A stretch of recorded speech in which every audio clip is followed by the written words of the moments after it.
बिस्मिल्लाहिर्रहमानिर्रहीम। अस्सलाम वालेकुम दोस्तों, आज की वीडियो में हम उस्मान सीरीज़ सीज़न 6 के एपिसोड 180 के ट्रेलर 1 के बारे में बात करेंगे। आज हम बात करेंगे उस्मान बे के हवाले से कि उस्मान बे वहाँ से कैसे निकलेंगे, अलबाई और बेगम खातून के हवाले से, बाला खातून की कैद के हवाले से और ज़ेर कुताई के हवाले से। क्या अलतोगा ज़ेर कुताई को मार देगा या वो बच जाएंगे?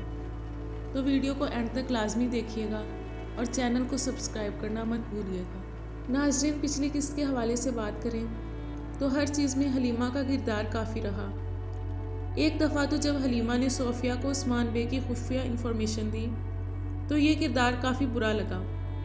खैर, आखिरकार हलीमा की पुरानी याददाश्त थोड़ी वापस आने लगी है, लेकिन इसी कश्मकश में वो कभी उस्मान बे को नुकसान पहुंचाती है और कभी सोफिया को। लेकिन उम्मीद है 2-3 किस्तों तक इसको सब याद आ जाएगा। इसके अलावा यूसुफ का किरदार काफ़ी मजबूत साबित हुआ। शुरू ही से इस किरदार को अपनी बहन की तरह लालची नहीं दिखाया गया। इसके अलावा उस्मान बे के हवाले से बात की जाए तो पिछली किस्त में हमने देखा कि उस्मान बे बोरसा किले में घुस कर लुकास का खात्मा कर देते हैं। अब उस्मान बे वहाँ से कैसे निकलेंगे, क्योंकि लुकास को ख़त्म करने के बाद मंगोल नौकर उस्मान बे को घेर लेते हैं। चौंके नाजरीन और खान अलाउद्दीन भी किले में मौजूद हैं और इन्होंने मिलकर यूसुफ के साथ इसके सिपाहियों को भी बचा लिया है। तो प्लान के मुताबिक सब मिलकर वहां हमला कर देंगे और उस्मान बे को बचाकर वहां से निकल जाएंगे। वहां से निकलने के बाद अब उल्गान की बारी है, जिसके लिए उस्मान बे एक नया प्लान तश्कील देंगे जो कि उल्गान कबीले में है। तो उस्मान बे वहाँ इस पर हमला करेंगे और उल्गान को नेज़ा मारेंगे जो कि अलबाई को लगेगा, लेकिन यहाँ उल्गान को मारेंगे नहीं। इसके बाद अलतोगा बहुत से नौकरों को लेकर सुगोत पर हमला कर देगा और बहुत से लोगों को कैदी बना लेगा, जो कि अब उस्मान बे हर किस्म की कैद से आज़ाद हो चुके हैं। इसलिए अब काफरों की कोई चाल कामयाब नहीं हो सकेगी।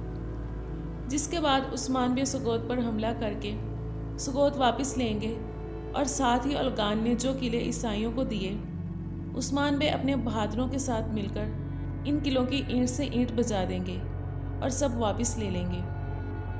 इसके बाद खुफिया कबीले की रहाइशगाह पर सोफिया और बेगम हमला कर देती हैं। यहाँ सोफिया और बाला का एक और मुकाबला देखने को मिलेगा।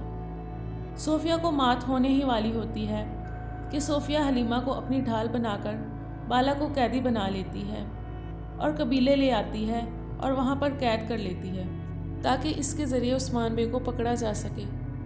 कबीले में बेगम बाला को कत्ल ही करने वाली होती है, लेकिन वहाँ से मंगोल सिपाही इसे ऐसा नहीं करने देगा, क्योंकि बाला को हथियार बनाकर मंगोल उस्मान बे को कबीले लाना चाहते हैं। दूसरी तरफ ज़ेर कुताई, जो कि उस्मान बे का एक अहम सिपाही है, अपनी बेवकूफ़ी की वजह से कबीले में कैद है।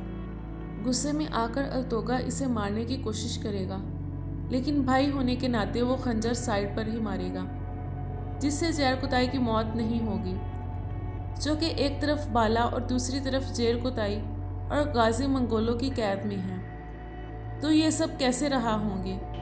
हो सकता है नाजरीन हलीमा को चौके सोफिया ने असीर बनाकर बाला को कैद किया, और सोफिया हलीमा पर भरोसा भी बहुत करती है, तो हलीमा बाला की भी वहाँ से निकलने में मदद करे और उस्मान बे को भी जाकर खुफिया इंफॉर्मेशन दे। खैर, जैसे भी हो, इस किस्त या अगली किस्त में उल्गान का खात्मा उस्मान बे कर देंगे और इसके बाद अलबाई और बेगम भी अपनी गद्दारी की सज़ा पाएंगे जिसके वो मुस्तहिक हैं। इसके बाद सोफिया बोरसा किले में भाग जाएगी और कमानदार लुकास की आखिरी रसूमात अदा होंगी, जिसके बाद एक नए कमानदार की एंट्री करवाई जाएगी। मंगोलों के बाद उस्मान बे का इस कमानदार से सामना होगा और जिसके बाद बुरसा के घराव की तारीख शुरू हो जाएगी। उम्मीद है नाजरीन मेरा आज का रिव्यू आप सबको पसंद आया होगा।